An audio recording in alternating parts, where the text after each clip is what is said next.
for the few people that are going to watch this, and the few people that might watch the replay. Welcome, Single Shot Sunday. We're in my new house. Anyways, let's get to it. So we got um, projects in the works. We spoke about it a little bit yesterday, but today we'll go over it. Shooting stances, different stance with AR-15s, rifles, whatever. We'll cover the basics, having a good lineup, uh, kneeling, sitting, laying down, etc., and so forth. I was watching some other content creators' videos and whatnot, and I was, shooting stance wise or whatnot's way important. As far as being lined up, not chicken winging with your arm, everything along that line to ensure your accuracy and better shooting or whatnot. Um, Another thing that, believe it or not, breathing technique when you're shooting makes a huge difference, leaning forward and whatnot. But we'll go over those in the video. That's kind of the projects in the works currently. But we got some good range timeout um, footage for that stuff for you guys as far as that goes. Um, yeah, as far as that goes, though, really, meat and potatoes are the thing. Nothing much more to talk about other than funny fishing stories. So, growing up in Utah, my dad, one of the things we used to do all the time, go fishing up in the Uintas or whatnot. And, so moving out here to South Dakota, I fish every single day during the summertime. I get off work. My wife and I usually we go for a quick drive, uh, get home, eat dinner, take care of the kids or whatever, and then I head out to the river and go fish. But yesterday we paddleboard, my wife and I, quite a bit, and I was like, you know what? I used to fish off a float tube, um, fly fish and whatnot back in Utah. I don't have obviously back here in South Dakota, but we're on the Missouri River. We have these paddle boards, and I'm like, you know what? Why don't I try fishing off that? Get out there pretty far, be kind of fun. I get out there, reeling them in. I'm getting some decent fun ones. I hook a largemouth. Sucker's, he's a big fella. He pulled me upriver. That's how strong these guys are. This guy I'm reeling, dragging. He's pulling me on this paddleboard as I'm going out. And I'm like, oh shit. I don't have flippers. It's too deep for me to drop down and, stand on the ground and plant myself. So all I got is this paddleboard, and I got like trying to reel in at the same time. And where we're at, there's actually a dam probably about 300 yards from where I'm at, and there's like this zone that you're not supposed to go past because they're letting the water out from the turbines and everything going through the dam or whatever. I'm like, shit, man, this fish is gonna take me clear up into there. He broke off the line eventually. But what's really funny is my wife comes paddleboarding by later and she's like, everything all right over there? And, getting your ass kicked by a fish. Boy, I don't know, that one got me, man. I wish I would have got that guy pulled in, though. But, anyways, it's kind of a funny event yesterday. Yeah, fishing stories. Not the greatest fisher in the world. Definitely haven't caught the hugest fish in the world. That's for damn sure. But it's a fun pastime. I always enjoy it. I always like hearing people's fishing stories because they always tell the legend rather than the actual event. Like, oh geez, it's always the biggest fish you could possibly get, but it got away. And I was like, great, man. I got one of those stories now. Except this one. This one, not only the fish humiliated me by pulling my ass up the river, I didn't catch it. So, but anyways, that's good times. That's funny stuff. Let's see, shooting sports month still going on. Um, I my bow and my daughter's bow got stolen. So as far as archery's out, unfortunately, for this summer. Hopefully, I'll get a new one before hunting season takes place. But that's going there. I don't know. If anybody watching this, like, watch the Olympics, you look at those air pistols and stuff like that. All these eyepieces and gear and all that stuff for somebody to go up and shoot a little air pistol, just blows my mind. It's like, what does that what does that even help with? And that's why that guy from Turkey, why it was so funny, because he just goes up there and pop, you know, totally crushes his round, gets the silver. But I don't know. It just reminds me so much of all the people that I mock and joke about, make fun of, or whatever, regarding showing up to the range wearing all their fully kitted out Kevlar vests, you name it.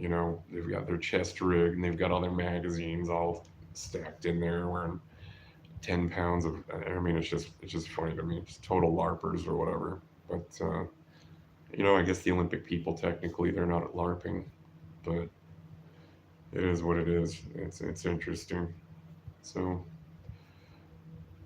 we've got Labor Day coming up. We got some fun stuff in store for that. So for you guys out there, I want to do some footage and stuff with rimfire with 22s. I mean, I get asked all the time, "What's your favorite gun?"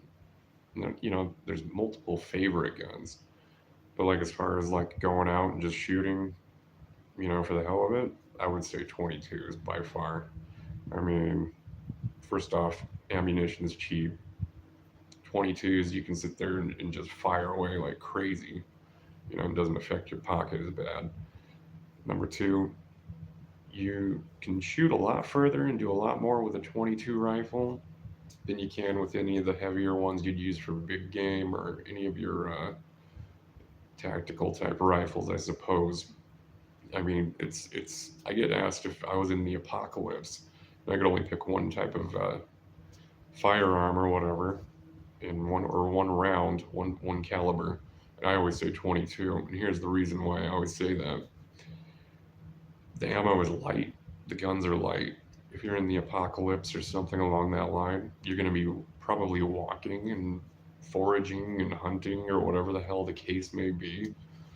You've got something that's super light that you can carry a shit ton of rounds for, and 22s do the job. They still kill. I mean, that's the whole point. So it's survival tactics. I mean, you look at the United States Air Force, if I recall, Eugene Stoner, the guy that invented the AR-15 platform, I think it was the AR, or what was it? Stoner AR-9, I think, or 7. I don't know. It's in one of my Gunfather videos with him. And one of his military contracted out, it was the 22 survival rifle for the Air Force, for these guys that are, up flying. If they're shot down and they're stranded, they've got this rifle. And I believe Henry makes one that's more modern now, that's licensed out. But basically, you can take the barrel off, take your receiver down, everything like that. It all fits in the buttstock of the gun, and then the whole thing fits along the lines like that. It's like the Survivalist or something like that. Anyways, it's not the prettiest of firearms to look at, but it's effective. I think the magazine's like a 10-round magazine. It's a semi-auto too, so it's not too bad as far as that goes. Minimal parts, which is one thing I do like about it. That's the other thing about 22s that are great, though. You don't have as much complicated stuff when it comes to your parts and whatnot. So, check that one out. But yeah, 22, great gun, fun. My kids love theirs. I loved mine as a kid. Rimfire is a lot of fun. The one that's pretty wicked, as far as rimfire goes, I want one of these. I don't care how small the caliber is. The 17 Magnum that Savage put out. It's semi-auto. It's the A17. That's the name of it. semi-auto. It has this cool like stock with it's a thumb stock, so you can pistol grip it, but still. And it's a laminated composite, but the design on the composite or whatnot is a kind of a charcoal gray and black color or whatever. And the round on those 17s is just freaking wicked looking. I mean, just badass. But yeah, man, I want to get one of those. Go plink with that bad boy. Be a lot of fun. Ammo's a little bit more expensive than 22, of course, but it's just because it's not as common of a caliber and it's a Magnum round. But yeah, rimfire, that'd be a hell of a lot of fun. Uh, Another content creator that I've spoken with, he supports my channel. I've supported his. I haven't seen him on here for a while. Uh, he put out some awesome content about, I believe, there's a couple cap and ball revolver pistols. One of them was a 22, and then the other one was a 45 long or 45. And you can buy these. They can ship right to your door depending what state you live in because you don't have to have a background check because they're black powder. He had this pretty cool content. There was an adapter cylinder that you could actually buy for these black powder guns and convert them to 22 rimfire or convert the other one to 45 long Colt. I've been debating on doing the 45 long Colt. I think that would be hella cool to have. I mean, it's the old school 1861 Colt. Looks like the Colt Navy revolvers that they used to carry back then. Civil War times and stuff like that. So, like, as far as nostalgia goes, I think it's awesome.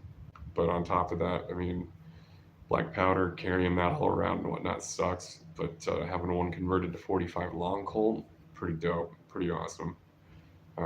He showed with the 22. In that 22, you could actually also do 22 Magnum in it, if I recall. The cylinder's long enough. But I don't know. I'm debating on doing that. That'd be some cool content. It'd be fun. I can't show you how you can't show modifications, however, on YouTube, or it'll get taken down. Just like me showing you how to drill holes and pin on a A2 sight in your barrel for your AR-15s. Which pisses me off because drilling those things and getting those things on right and having the gas corrected and everything is a pain in the ass. They are a bitch. But my recommendation to people, if you really don't, unless you're like really into gunsmithing or whatnot, just go out and buy a barrel that's already got the sight installed on it. Because man, from the manufacturer, I mean those are just brutal out there with the drill press doing all that junk. So let's see, projects. Still got the Sig Gunfather stuff in the works. I was thinking of doing another Outlaw Guns. I haven't had a whole lot of time to get into that one. I mean, I think I ended with Billy the Kid, and we were with Grant, the gun that he allegedly used to kill Billy the Kid, even though I think he didn't shoot him. I think they split the reward money, and he just pretended like he was dead. I think he was a dirty lawman. But yeah, I haven't been able to confirm that one. As far as Outlaws go, I think Jesse James would be a pretty good one to do. Everybody knows him for being an outlaw, but everybody doesn't really know the reason for him being an outlaw, which is what kind of makes his story unique. Like Butch Cassidy and the Sundance Kid or whatnot. When I did Butch Cassidy, that one to me was pretty easy because here's the funny thing people are going to laugh about. He's actually related to my mother's side of the family. So like way, way long distant relative or whatnot. And growing up in Utah and, being on the farm, family farms, stuff like that. We'd always talk about Butch Cassidy and Sundance Kid. I mean, where he's buried, everything like that. And it's kind of fun. But when you grow up in that territory and all these places where like they used to hide out and hang out or which route they used to use to get up to like Wyoming on the Outlaw Trail. So, it's kind of neat with that one. The other guy for Outlaw Guns, I did Porter Rockwell. Once again, growing up in Utah. He was bodyguards for two of the Mormon church presidents in the 1800s, and I mean he was lethal. Dudes would carry two double-barrel sawed-off shotguns, one long-barreled shotgun, two double-barrel on his back, and then he'd have two of his. He'd either have Colt Navy or Colt Army pistols with sawed-off barrels because he could draw faster because he's not pulling as much out of the holsters. And the Destroying Angels, what they called him, dude was cold as ice. Um, there's a neat story with him where there was an executive order in the state of Missouri by their then governor that it was all right to murder Mormons and shoot them or something like that. And I guess there was somebody did an attempt on the governor's life, and the Mormon guy Joseph Smith asked Porter Rockwell, he's like, "Hey, was that you that tried to go do that?" And then Porter Rockwell's reply was this: "No, because if it was me, he would have been dead." I always got such a kick out of hearing that one because it's like, oh, okay, that's kind of adds to the legend. Um, out here in South Dakota, we've got Deadwood, we've got quite a bit of history. Custer. Um, I'm a huge fan of the indigenous Native Americans out here. It's the Sioux tribes. You've got Lakota. You've got Pine Ridge, which is out in Badlands. You guys have seen some videos. I go out to the Badlands quite frequently. It's one of my favorite places. It's beautiful. It's very peaceful. Um, but it's you've got Crazy Horse. I mean, there's all sorts of great Wild West stuff. But like one thing out here, Wild Bill Hickok, his legend is huge compared to the actual truth of what he really accomplished as a gunman, gunfighter, whatever. He basically what he had done is he'd married a sugar mama. He was, I don't know, 34 according to what he said. His birth certificate, was doctored up. I think he was older. He just wanted to look younger. But they had this circus. Lady owned a circus. Made some pretty decent money off of it. Sold some lands, made some money from the railroad companies. That was a big thing back then. Wild Bill Hickok was a degenerate gambler. He was supposedly a gunfighter. He's only been in one gunfight his entire life. That's record recorded. Out in the territories or whatever. Because outlaws, lawmen, I mean, face it. Basically, they have to have that notoriety. Back then they didn't have the internet, so you couldn't go Wikipedia somebody or go look up facts and call them on bullshit. So word of mouth spreads. It's, oh yeah, there's Wild Bill Hickok. He's got long hair, earring. He's got two revolvers that he always keeps. Because he always did the cross draw. That was his signature thing. So he'd have his two pistols sticking out of his belt. But he wouldn't ever wear holsters either. He would just tuck them, which was dumb. But I mean, negligent discharge, Bill. Come on. But Deadwood, he was only there for maybe a total of 2 weeks. He'd pissed away most of the money that his wife gave him to go out and buy a mine and start prospecting. Pissed it away in card games. And let's see, I believe he was on lot number 10. And they still have it there in Deadwood to this day. You can go down and there's the table where he was playing cards where somebody walked right and shot him right in the back of the head and he was holding the dead man's hand. That's where that came from. So, I mean, as far as accomplishments and notoriety, he did a good job dying. I mean, hell of a story for that. I mean, everybody knows what a dead man's hand is now when it comes to poker. But that's just the Wild West. It's just the notoriety and people doing a lot of things that were saying they did a lot of things they didn't. You look at Wyatt Earp, for instance. Tombstone, that OK Corral shootout lasted a total of 1 minute and 30 seconds. And Wyatt Earp, eventually, him and Doc Holliday were fugitives from the law. The Tombstone, the Arizona, New Mexico territories. And that's because they chased down all those guys. Now, do I blame them? No.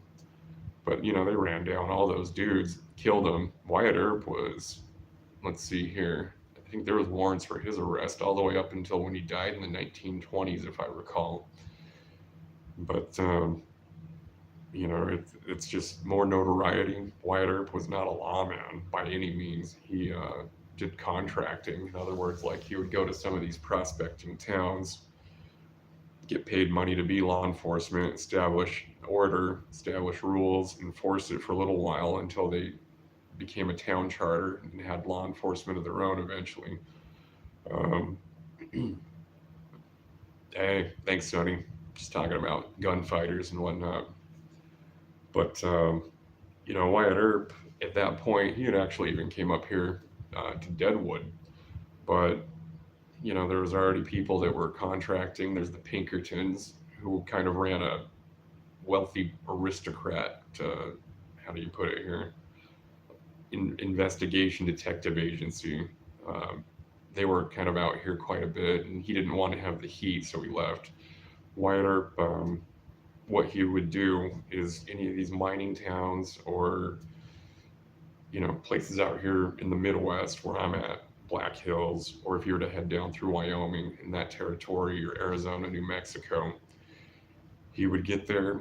He would establish himself as a lawman, but then he would also extort all the local businesses, hotels, brothels. He would set up gambling. He would take a cut of the house's take every night. I mean, Wyatt Earp, man, you want to talk about organized crime? This dude was doing that, and what's funny is he's forever an icon of law enforcement, even though he's actually a criminal. But it's fun to look up. It's fun to look up this stuff. Doc Holliday, I looked up, I did some research, reading on him, looking up some stuff. I've been to a few places down in the Southwest, and like he was a dentist.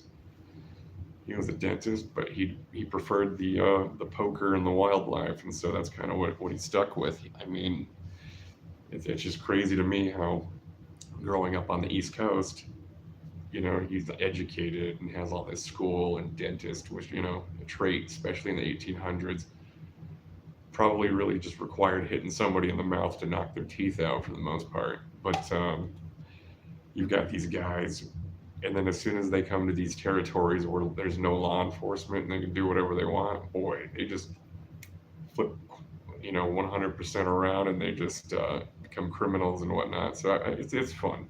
The outlaw, I enjoy doing the outlaw segments.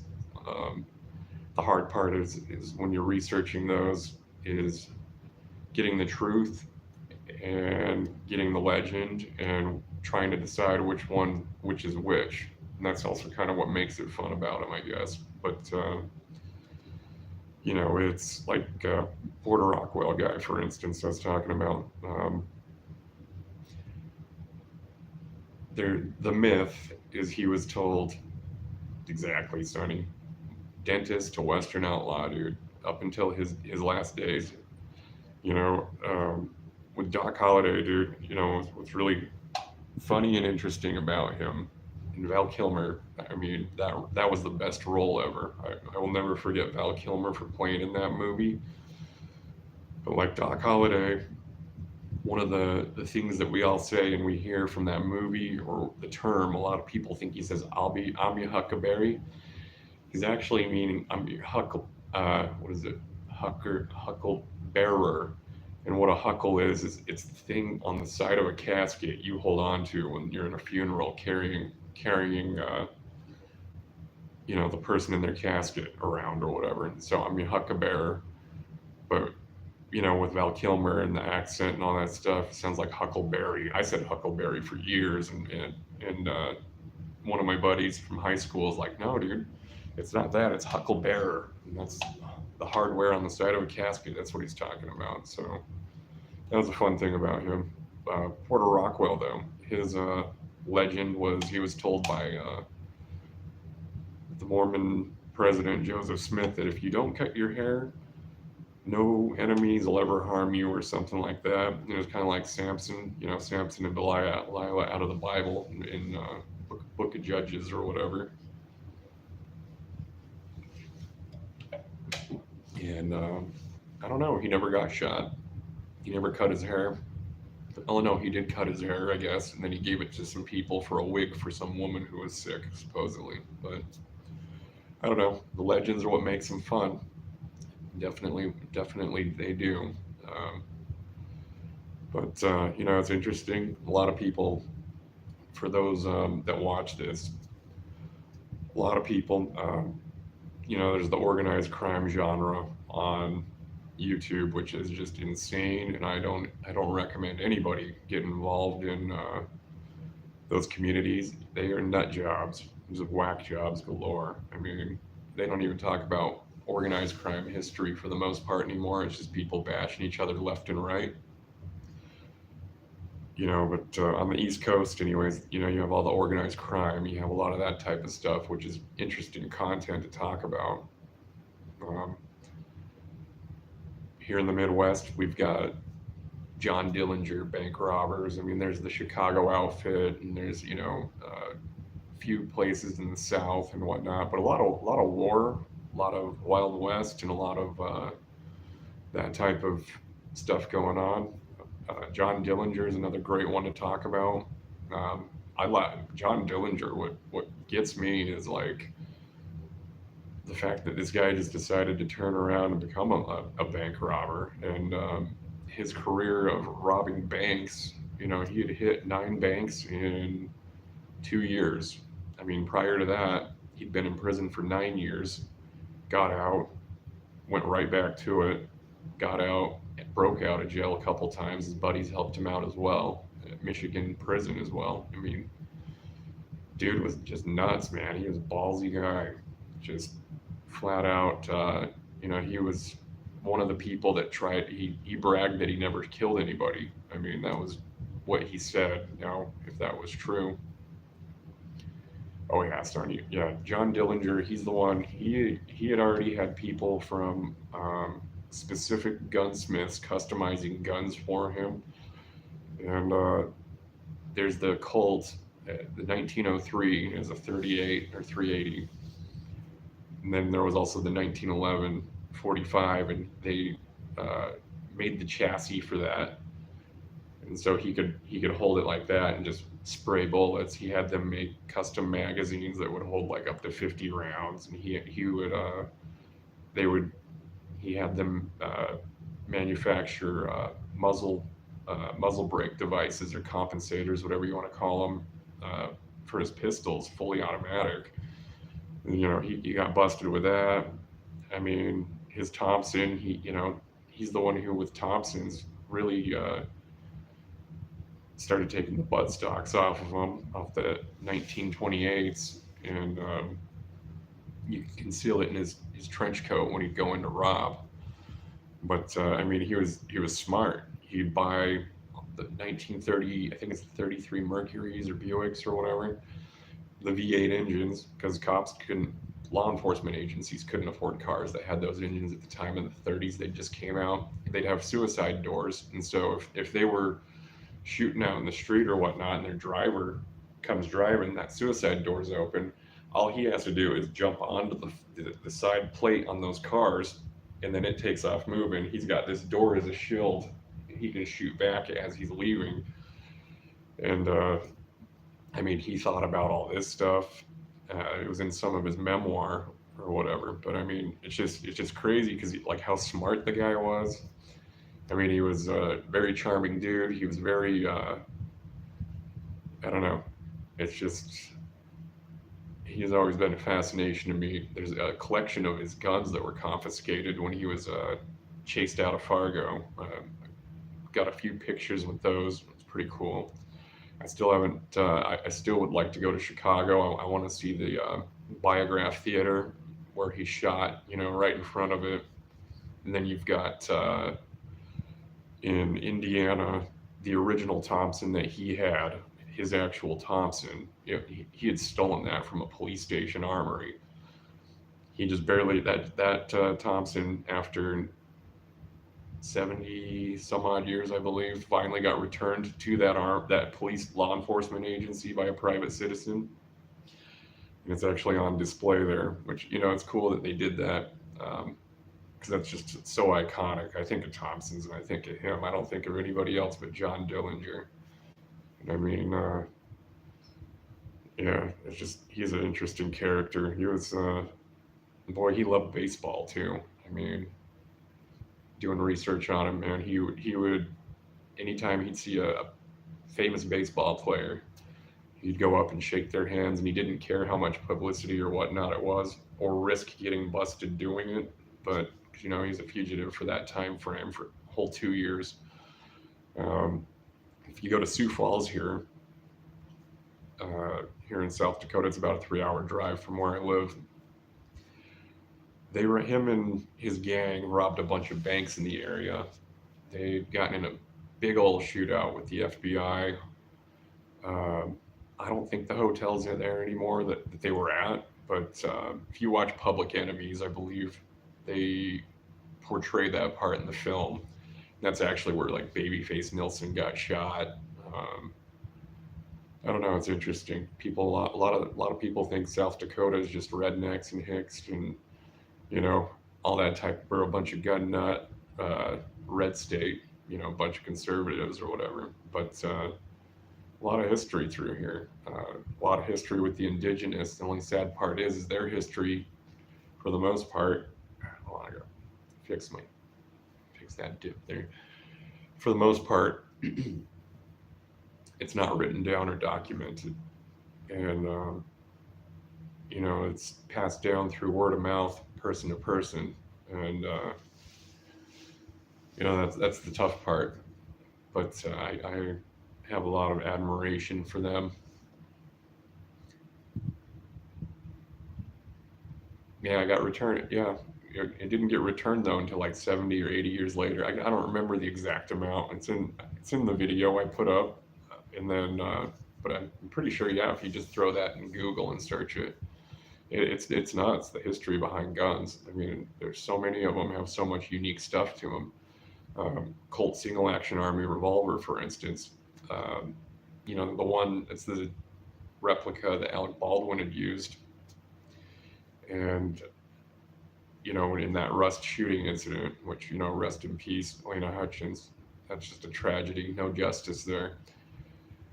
That gun alone. Let's see. You had Butch Cassidy, who he was trying to get amnesty from the governor of Utah once Utah became a state, and the Colt Single Action Army just barely came out, and that was the hot gun in the Wild West at the time. It cost a lot of money.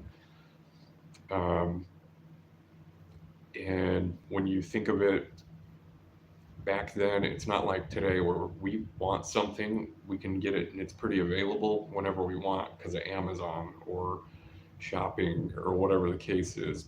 Back then, like Colt's out in Connecticut, they're manufacturing these firearms. Butch Cassidy's clear across the country, over in the Utah territories and Wyoming and whatnot. And word of mouth, traveling, shipping. I mean, everything had to either go by train or go by horse, and time frames and whatnot. So here's this guy. He's got this brand new top of the line revolver that was military issued first, and now a civilian has it. It's 45 long Colt, and he's bribing the governor of Utah, grant him amnesty or whatever. They called that the Peacemaker. That gun in particular, that one sold in an auction 2017 or 2018, if I recall, for like almost $500,000 just for that pistol, and I'm sure they probably could have got more for it. But I mean, damn, how cool it'd be to have that.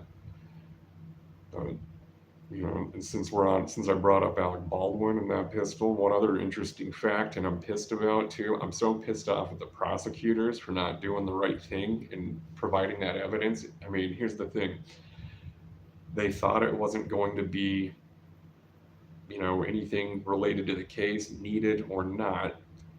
So if that's the case, why not just add it to the discovery? Don't try to hide it. And I mean, they were going to their prosecution was actually going to have the guy that made the replica of that gun, that made the actual gun, fly out from Italy. It's Pieta. It's a brand. They do a lot of firearm replicas and whatnot, especially for movies. They're actually functioning firearms. You can actually go to their site and order them. But he was going to come out and testify. I was more interested in hearing what he had to say about his guns and all that stuff because he's a firearm manufacturer, man. It's freaking awesome. But that never happened because the trial only went like 2 days, and then they had that dismissal with prejudice. So I don't know. That would have been cool though. I would have loved to hear them pick his brain about that gun and go off on all the safety notches and all that type of stuff, the mechanics. But there might be other opportunities. Hopefully, though, it doesn't take somebody's death to have those. But that being the case, there. Geez, let's see, Sonny Boy. Trying to think what else. There was one other thing here before I hop off. I don't stick on the lives too long. I run out of shit to talk about.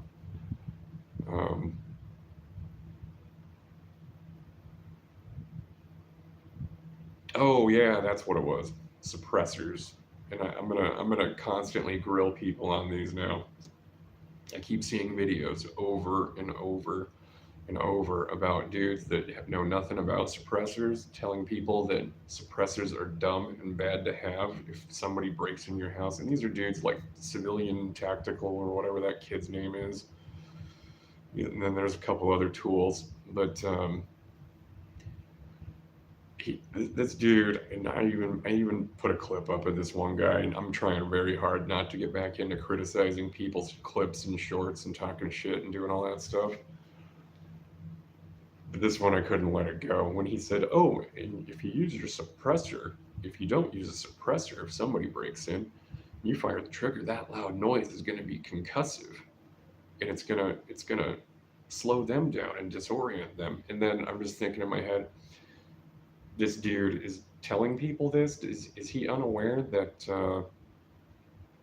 he's going to be in close quarters with it as well? Are you going to put ear pro in if somebody breaks in your house just so you can go shoot that and not be affected? Dumbass. And then like the other thing about it, suppressors, they do muffle it, but the thing about suppressors is they hide your muzzle flash, and so people can't see your position as easily.